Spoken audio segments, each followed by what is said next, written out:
سابق وزیر اعظم عمران خان کا اڈیالہ جیل سے پیغام، تاریخ 23 اگست 2024۔ کل ختم نبوت کے حساس معاملے کے حوالے سے دینی جماعتوں کے اسلام آباد میں احتجاج کا امکان تھا، جس کے نتیجے میں تصادم کا خدشہ تھا۔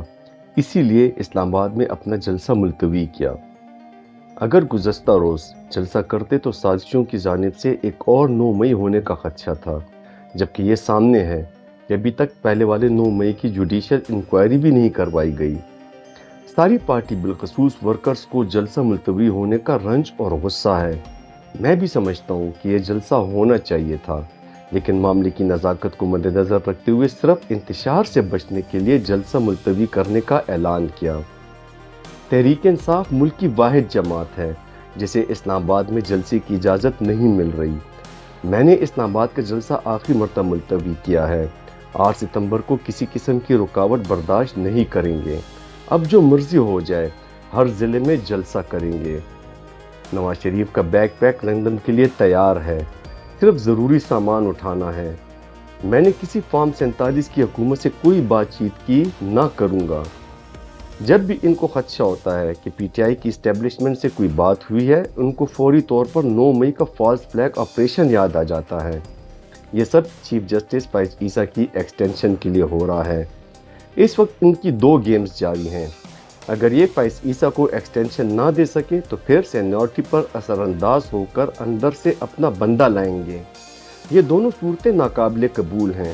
اگر انہوں نے ایسا کیا تو ملک بھر میں بھرپور احتجاج کریں گے۔ میں ملک کی سب سے بڑی جماعت کا سربراہ ہوں۔ میں نے 0 سے پارٹی شروع کی اور 28 سال سے آئین کے اندر رہ کر جدوجہد کر رہا ہوں۔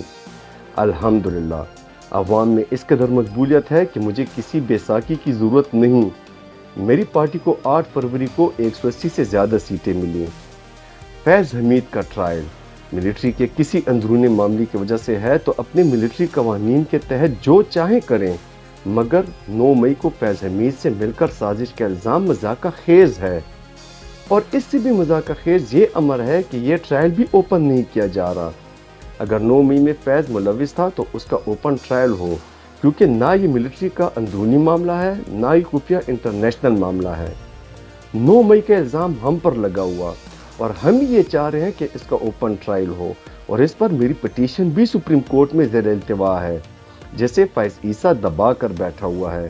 اگر کمیشن بن جائے اور 2 چیزوں کا تعین ہو جائے کہ مجھے اسلام آباد ہائی کورٹ سے اغوا کا حکم کس نے دیا تھا اور CCTV فوٹیج کو کس نے چرایا تھا، تو 9 مئی کا معاملہ فوری حل ہو جائے گا۔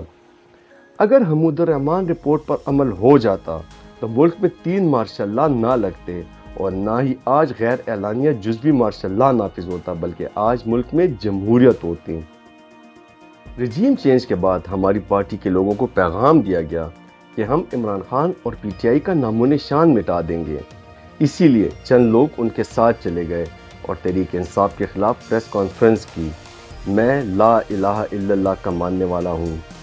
کامل یقین ہے کہ عزت اور ذلت اللہ دیتا ہے، اور آج بھی میں اس آزمائش پر اللہ کا شکر ادا کرتا ہوں اور صبر سے کام لیتا ہوں، کیونکہ اس آزمائش کو اللہ کے سوا کوئی ختم نہیں کر سکتا۔ جب آپ مشکل میں ہوتے ہیں تو یہ اللہ کی طرف سے امتحان ہوتا ہے۔ اللہ نے قرآن میں صبر کا درس دیا ہے۔ اللہ فرماتا ہے کہ مشکل وقت آپ کی آزمائش ہے، اور مجھے پتہ ہے کہ میں اللہ کی مرضی سے جیل میں ہوں، کیونکہ اللہ نے یہ میرے لیے ایسے ہی لکھا ہوا تھا۔ اس کامل ایمان کا تقاضا ہے کہ نہ میں گھبرائے ہوں نہ میری قوم گھبرائے۔ ہم اپنی حقیقی آزادی کی جدوجہد ہر حال میں جاری و ساری رکھیں گے اور انشاءاللہ کامیاب ہوں گے۔ اب پوری قوم 8 ستمبر کے جلسے کی تیاری کرے اور اسے کامیاب بنائے۔